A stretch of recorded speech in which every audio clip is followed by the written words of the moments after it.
महाराज जी, क्या एक हाथी को खिलाने का पुण्य और 1 लाख चींटियों को खिलाने का पुण्य, क्योंकि हाथी की खुराक बहुत होती है, चींटियों की संख्या बहुत होती है, होना खिलाना भावना सेवा में? अगर हाथी में भी भगवान देख के पवारे और चींटी में भी भगवान देख के पवारे तो एक चींटी और एक हाथी के पवाने का बराबर पुण्य मिलेगा।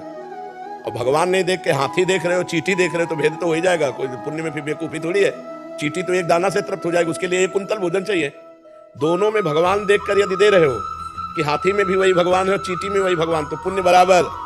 और हाथी को हाथी देखकर चींटी को चींटी देख के तो पुण्य में घाटा। हाथी के पवाने का हाथी का फल मिलेगा और चींटी के पवाने की चींटी का फल मिलेगा। बात समझ में आ रही है? निर्णायक चतुर है। एक हाथी को खिलाते तो 1 आत्मा को पुण्य मिलता है और 10 लाख चींटियों को खिलाते 10 लाख आत्मा। हमारी बात नहीं समझे। 10 लाख आत्मा है नहीं, 10 लाख घड़े रखे हैं और एक सूर्य का प्रतिबिंब पड़ रहा है, तो 10 लाख सूर्य हो गए क्या? तो 10 लाख आत्मा है नहीं, आत्मा तो एक है, वो सब में प्रकाशित है। चूंकि हम अज्ञान में है ना, इसलिए समझ नहीं पाते। हमने जो पहला शब्द कहा, जो भगवान हाथी में है वही चींटी में है, अगर ये भावना करके हम पाते हैं तो बराबर फल मिलेगा, क्योंकि वही आत्मा है।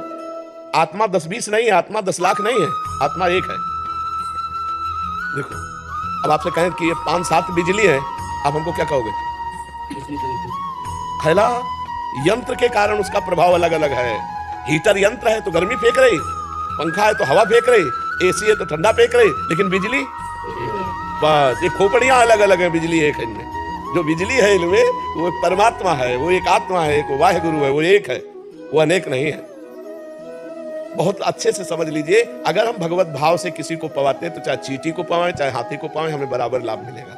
और चींटी को चींटी मान करके और हाथी को हाथी मान करके, तो फिर एक हाथी पवाओ और 2-4 अरब चींटी पवाओ, तो शायद समानता की बात सोची जाए।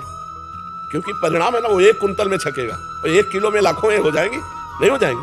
और अगर एक चींटी में आत्म तत्व भगवान को देखकर, एक हाथी में देख के, तो बराबर फल मिलेगा। वो तुम देख के क्या पाते हो, तुम्हारा विषय है।